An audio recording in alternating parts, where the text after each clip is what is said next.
بسم اللہ الرحمن الرحیم۔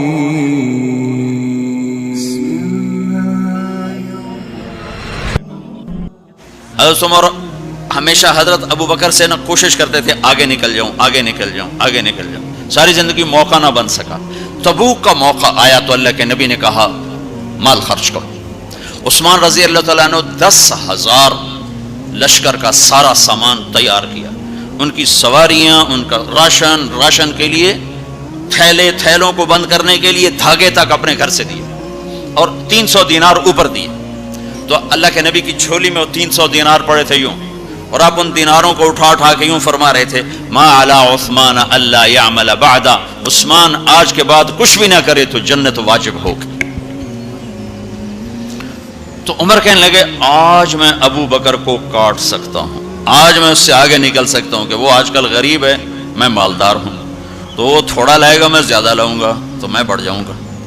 لہٰذا انہوں نے اپنے مال کا آدھا حصہ آدھا گھر میں رکھا اور آدھا لے کر آئے۔ ابو بکر نے جھاڑو پھیر دیا، جو کچھ تھا وہ سارا سمیٹ کے لے آئے۔ جب دونوں پراپرٹی سامنے رکھی گئیں تو حضرت عمر کی بہت زیادہ نظر آ رہی، ابو بکر کی بہت تھوڑی نظر آ رہی، لہذا حضرت عمر بڑے اطمینان میں کھڑے کہ آج جیت خطاب کے بیٹے کی ہے۔ میں قربان جاؤں، اللہ رسول تو جانتے ہیں کہ کون کیا کر کے آیا ہے، تو میرے نبی نے سوال ہی بدل دیا، جو اس موقع کا سوال ہی نہیں۔ تو میرے نبی نے پوچھنا یہ تھا ابو بکر کتنا لائے ہو، عمر کتنا لائے ہو، اور یہی اس موقع کا سوال ہے۔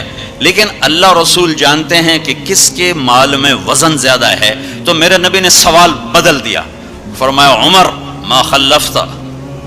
واہ واہ، کوئی آدمی مسجد میں چندہ دینے جائے، مدرسے میں چندہ دینے جائے، کہا جی مولوی صاحب یہ 1 لاکھ روپیہ ہے مدرسے کے لیے، مسجد کے لیے، آگے مولوی صاحب کہیں پیچھے کتنے پڑے ہوئے ہیں، تو وہ کہے گا یہ بھی واپس کرو، میں تو تھوڑی نیت ہے جو کوئی چکر لگتا ہے کہ تسی ٹھیکیدار ہو، مگر علی شاید ابھی پیچھے کتنے پین، یہ موقع کا سوال ہے ہی نہیں۔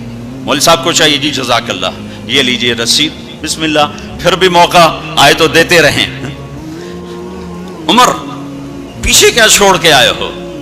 تو حضرت عمر تو وہیں دھڑم ہو گئے گا، میں گیا، سوال سے ہی وہ پتہ چلے گا، بعد میری کلی اڑ گئی وکٹ۔ عمر ما خلفت یا ما ترکت لأہلک، یہ دونوں الفاظ ہیں، پیچھے گھر والوں کے لیے کیا چھوڑا؟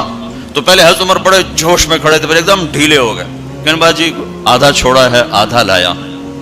پھر آپ نے کہا ابا بکر ما خلفت یا ما ترکت لأہلک، ابو بکر تو پیچھے چھوڑ کے کیا آیا، بچوں کے لیے کیا چھوڑ کے آیا؟ تو انہوں نے کہا ترکت اللہ ورسول، میں تو اللہ اس کے رسول کو چھوڑ کے آیا ہوں، باقی سب کچھ لے آیا۔ تو اس پر عمر کہنے لگے ابو بکر میں نہیں تجھ سے آگے بڑھ سکتا، کوئی بھی تجھ سے آگے نہیں بڑھ سکتا۔ اور اگلی سنو،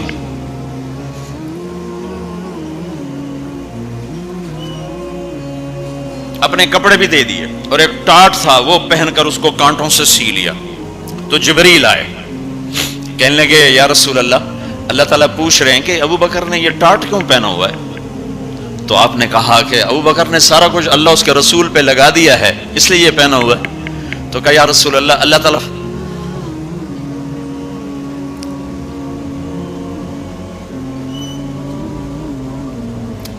تعالیٰ فرما رہے ہیں ابو بکر سے پوچھو مجھ سے راضی تو ہے،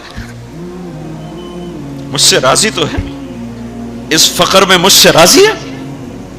میں تو اتنا سفر کر کے آیا ہوں، حالانکہ ابھی 4 دن پہلے میں 12 ملکوں کا 10 ملکوں کا سفر کر کے آؤں، ساری ہڈیوں میں درد ہے، میں اس لیے آیا ہوں کہ چلو کوئی بخشش کا بہانہ مل جائے، کوئی بخشش کا بہانہ مل جائے، اللہ راضی ہو جائے۔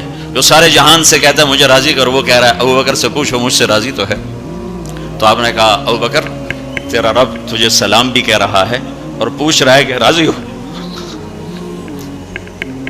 تو ابو بکر کی چیخیں نکلی، میں اپنے رب سے راضی، میں اپنے رب سے راضی، میں اپنے رب سے راضی۔